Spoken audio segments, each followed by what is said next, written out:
Hello, Western Heights Church family. Here's your Wednesday Minister Moment. It's been just over a year since the lockdown began for us. And through that time, many of us have suffered loss in various forms. Some of us have lost friends, or maybe a coworker, or maybe family members to COVID, or maybe some other disease. For some, we've lost relationships. Some have dealt with divorce. Some are going through divorce now, and there is grief that's involved in that. So for some, it's relationships with friends because of issues that have arisen through this time, or maybe relationships with other family members. For some, it's simply just a loss of relationships in general. We've had to deal with quarantining and dealing with social isolation and social distancing. And in that, there is a sense of loss because we don't have the relationships that we once had, or we can't function in the same way that we once did. It's been a difficult year. When I think of loss, I often think of John chapter 11. I think of that because of Lazarus. Lazarus was a friend of Jesus. He was a friend who became sick and eventually died from his illness. It turns out that Mary and Martha, who were Lazarus' sisters, had sent messengers to Jesus asking him to come and to heal their brother. They knew that he could do it, and so that's why they were calling out to him. But Jesus doesn't get there in time. In fact, by the time that Jesus gets there, Lazarus has already been dead for 4 days. And so they're experiencing a tremendous amount of grief. That's what Jesus walks into when he sees Mary at this time. She's weeping. The people that are around her are also weeping because they're experiencing grief. And then the shortest verse in the Bible, John 11:35, tells us that Jesus weeps.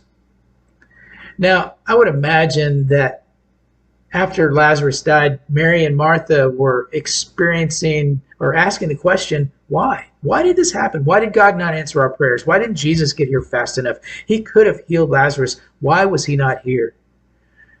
And if you've ever been in a situation where you felt loss, you may have asked that same question, why? We all do. And if you've never been there, you will be someday, most likely. But I want us to pinpoint or focus on this concept of Jesus weeping. The shortest verse in the Bible. Why is that so important? What it shows us is that Jesus experienced grief as well. That as he stood there with Mary, not only did he have empathy for her, but he was experiencing the grief. Think about that for a minute. God was also experiencing grief through his son. He knows what we go through. He understands it. And in that moment, he was showing his love and empathy for Mary and Martha. When I feel lost, I find it helpful to remember this chapter. Even if I don't see the physical body of Jesus standing there with me like Mary did, I know, or I believe that Jesus feels the same. He feels the same love and the same empathy for me that he felt for Mary and Martha on that day. And when the church offers sympathy, when the church tries to share words of encouragement or words of love and comfort with someone who's experienced loss, what we're doing is, as the body of Christ, because that's what we are as the church, as the body of Christ, we are doing what Jesus did that day. We are helping people to know that God is still there. Because we're the body of Christ on the earth.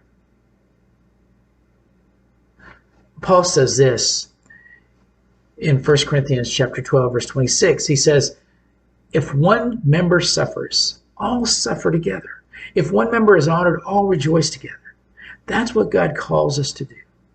In our times of grief, in our times of loss, in our times of suffering, in our times of tragedy, whatever it might be, God calls us to be Jesus for those among us.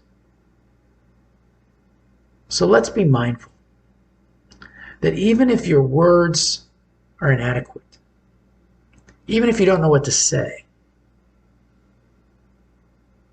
when we weep with one another, that says volumes. Let's encourage one another, not just with our words, but also with our tears. Let's encourage one another, not just with our thoughts, but also with our presence. Let's be Jesus to others. I hope this is an encouragement to you, and I hope that you have a blessed day.